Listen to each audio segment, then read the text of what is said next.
it this way. Hi, I'm Becky. I'm Joan. I'm Kevin.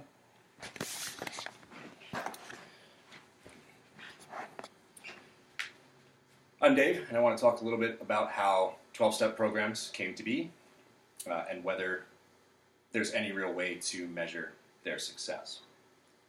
So the American Psychological Association defines addiction as a chronic brain disease manifested by compulsive substance use despite harmful consequences. The idea is that addiction is a disease, it is incurable, it is chronic, and it is fatal.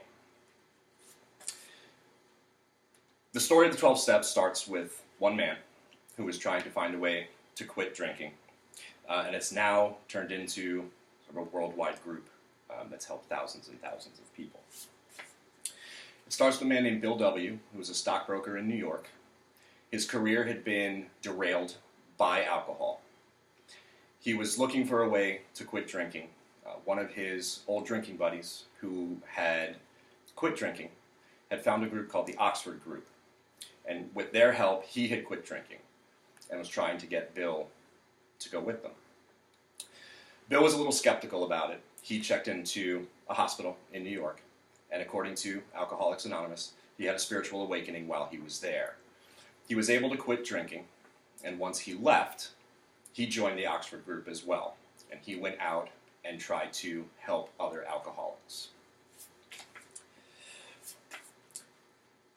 The Oxford Group, which is a non-denominational group that's based on the tenets of honesty, purity, unselfishness, and love, had a set of 6 steps that Bill was following.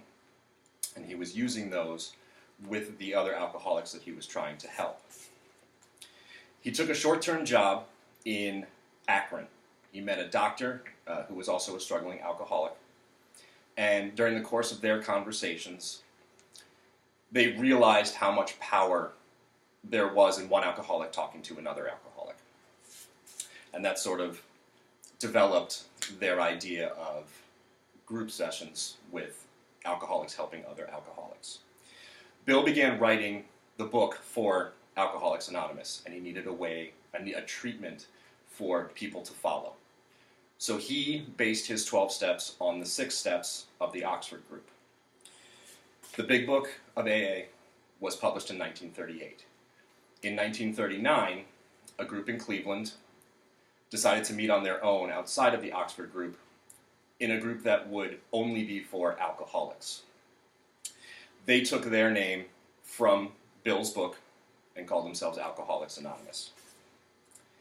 In the 50s, people who were addicted to other substances weren't happy with AA's focus on alcohol.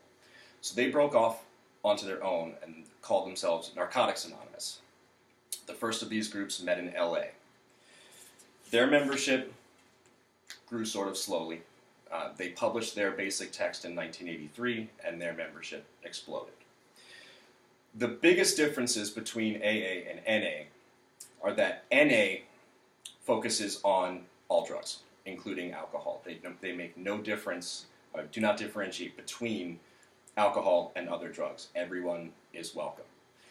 They also took the 12 steps, which mentioned God quite a bit, and replaced that with a higher power of your understanding, just meaning something outside of yourself that is greater than you, that you can find strength in.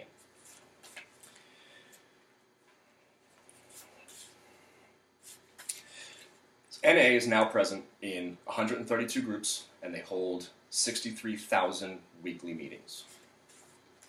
So what is it that makes treatment successful or not? Well, unfortunately, there's no real criteria for that. It's dependent on who you talk to. If you talk to AA or NA members, any relapse is considered a failure. The National Institute of Drug Abuse, which is part of the National Institute of Health, says that relapse is not a failure, that treatment is a continuous process, that it doesn't end after sort of your initial treatment. They place the relapse rate at 40 to 60%. Based on my experiences, I think that's probably a lot higher. But despite the fact that there's no real criteria for success or failure, the 12-step model is still the dominant treatment model in America and around the world, and it has helped save the lives of thousands and thousands of people, including my own.